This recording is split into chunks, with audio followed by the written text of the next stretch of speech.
All right, y'all. Welcome. It's going to be a quick one today. A new vehicle has been kind of teased-ish. It's kind of inside, it's behind the ships, all right? They're introducing us a new vehicle. It is another ATLS platform, kind of like how they took the, what's that called, from Anvil. They took the Ballista Spartan platform, and they made different vehicles out of it. Same thing's happening here. So let's see what they're going to do with it. Sounds like they're spreading into mining.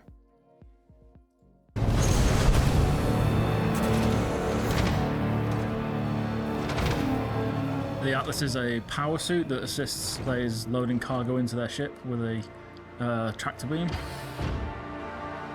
So it's supposed to work as a cargo carrier in your personal hangar to move giant boxes around.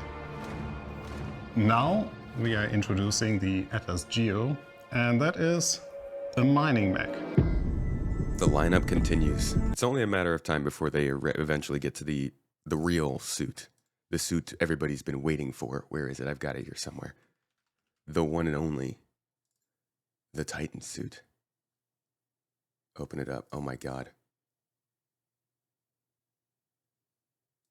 Jesus. There it is. This is what people have been real excited. This is Star Citizen concept art. And this is likely from Squadron 42, but I think you guys can see where this is going. The Geo's beam is a vehicle mining beam. But with the press of a button, you can reduce the power to fit the expected power of an FPS miner. Okay. So it's got, that right there is a unique benefit. Kind of funny, because when they released the Atlas, the tractor beam worked a little differently than tractor beams we knew. And people were like, well, this is them clearly advancing the technology, but putting it behind a paywall. Which, you know, the way they did it, it comes off that way. But I wonder if that's how people are going to view this too, because the mining beam on this sounds like it is different. This is now a hybrid mining beam. And it works well with the fact that they're changing mining with this update. This is not a coincidence. We're getting two mining vehicles in an update when mining's getting yet another change. That profession's working pretty well. They're moving along with that. They're doing a good job without having to like really upend the profession. We're all expecting it to expand, but at least with what they have, it's getting a lot better.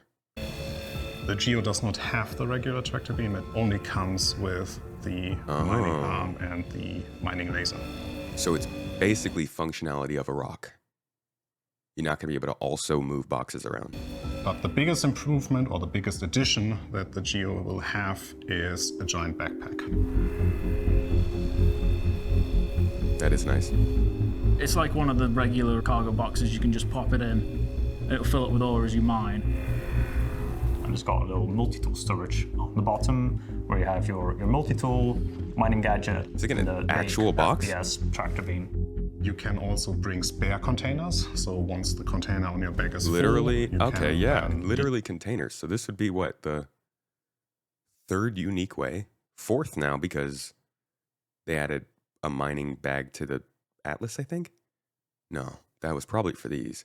So this is like, I think, the third different way we can get rid of our minerals after we've extracted them. I'm wondering if they're gonna consolidate all this or what. It also looks like the new Drake ship might have not using the bags that Prospector used. Just an interesting discrepancy there. Detach it and replace it with a new one. But the most unique thing about the Geo is a new functionality: jump and hover. Man.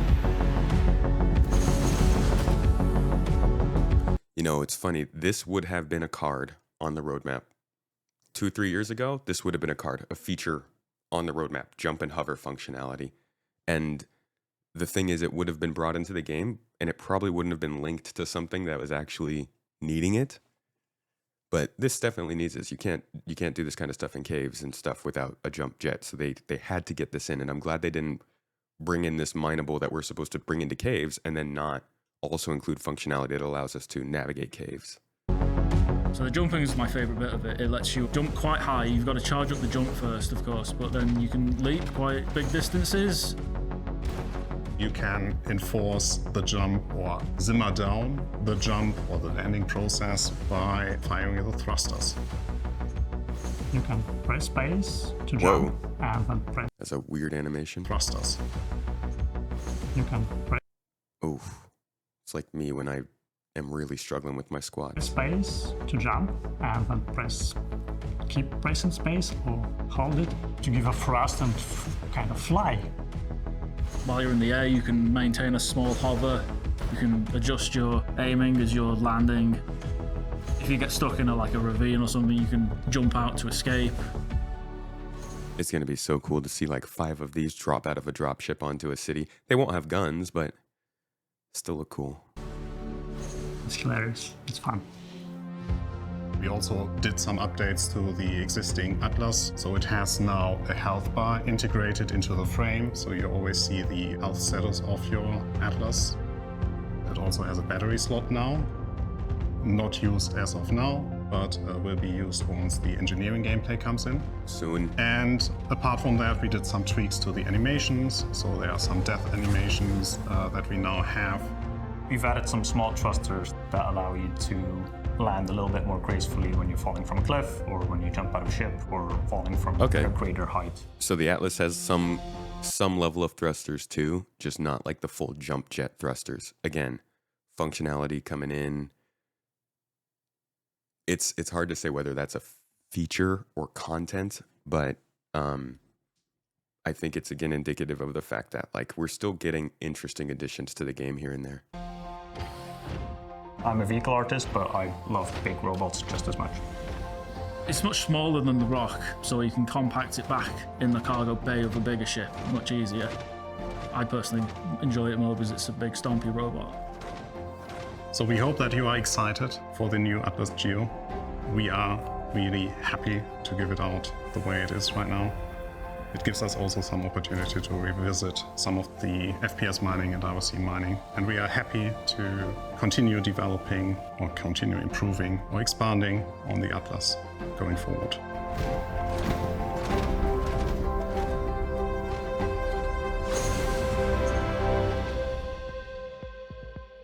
I also wonder if this is, we were supposed to originally have all of these be utility mounts, and you'd be able to basically pull a laser off and put something else on, whether it's a tractor beam or something. It does seem kind of like they're going more with a bespoke application for each type of tool, which would be disappointing, because there's a lot of ships that I think could be transformed if you could throw like a mining laser on the back or something, but we'll see where it goes. With this IE, haven't gotten to see it in game yet. I've heard it's in PTU and available to some people. I'll be jumping in to try and test this out over the next few days, and we'll probably talk more about this on Monday. Anyways, hope you got some news from this. See you in the next.